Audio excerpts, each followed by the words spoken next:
Klaveri vabasaate õpiku helifailid internetis.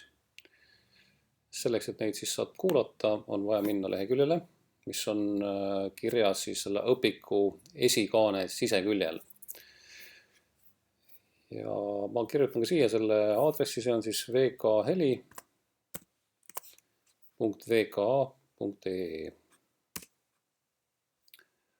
Nüüd küsitakse siin veel raamatus olevat koodi, see on seal samas kohas, kus on ka see aadress. Kood on mul juba kopeeritud, see on igas raamatus siis ühesugune ja liigun siit jälle edasi. Mõnikord küsitakse ka veel meili aadressi seal vahepeal, et selle võid ka sisestada, et hetkel ta ei küsinud, kuna ma juba siin olen täna käinud. Nüüd te jõuategi nende harjutuste juurde ja helinäidete ja kõikide muude materjalide juurde. Nad on kõik ühe lehekülje peal, ülevalt alla, pikalt niimoodi lähevad. Kokku siis 147 erinevat ülesannet, näidet ja muud asja. Kõikide teemade kohta, mis on siis seal raamatus olemas. Ja näiteks päris alguses on nüüd tuur-kolmkõlade harjutused. Siin on fonogramm ja siin on näide. Iga selle harjutuse juures õpikus on kirjas, milline helifail siis sellega koos käib. Panen praegu käima siis fonogrammi korraks.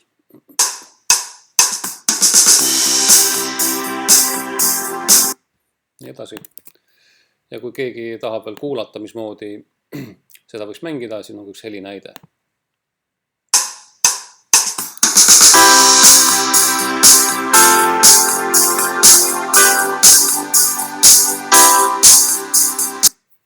Ja täpsemalt on siis õpikus kirjutatud, kuidas neid võiks mängida. Loomulikult saab mängida ka väga erinevalt kõiki neid harjutusi. Igast helifailist ja fonost siis ei ole nagu näiteid. Aga nende funktsioon ongi praegu pigem olnud kolmkõlade mingi väga konkreetsel moel õppimine, et mitte saata faktuurid ega muud asjad.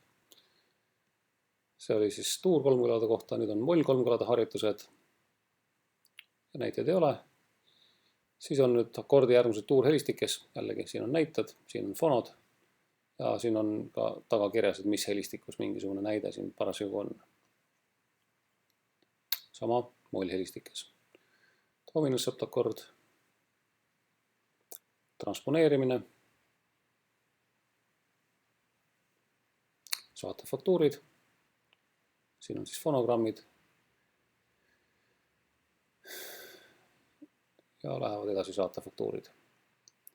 Nüüd on siin fonogramm, näide, pluss veel ka mõned lisafonogrammid vähe keerulisemates helistikes, et kes saab nende õpiku helistikega kenasti hakkama, siis võib proovida ka teisi helistikesi kõrval. Näiteks siin on originaalis on see fonogramm D-tuuris, aga siin saab ka harjutada E- ja S-tuuris. No, siin on näiteks postibuss, mida saab harjutada FIS-tuuris.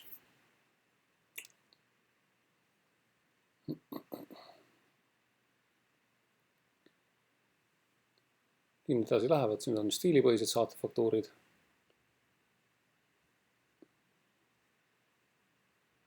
Ja kõige viimane teema on siis meloodia ja saatefaktuuri samaaegne mängimine. Ja siin enam ei ole fonogramme, vaid ainult näited, kuna tegemist on puhtalt nagu klaveri seadetega, et siin ei ole fonogramm vajalik, et neid siis tuleb ise vastavalt nende juhiste järgi proovida harjutada ja ootavasti ka siis korralikult mängida. Ma panen siit näiteks kõige viimase. See on boonustrack, mille kohta tegelikult ei ole ühtegi infot enam, aga kuidas võiks Yesterday'd mängida.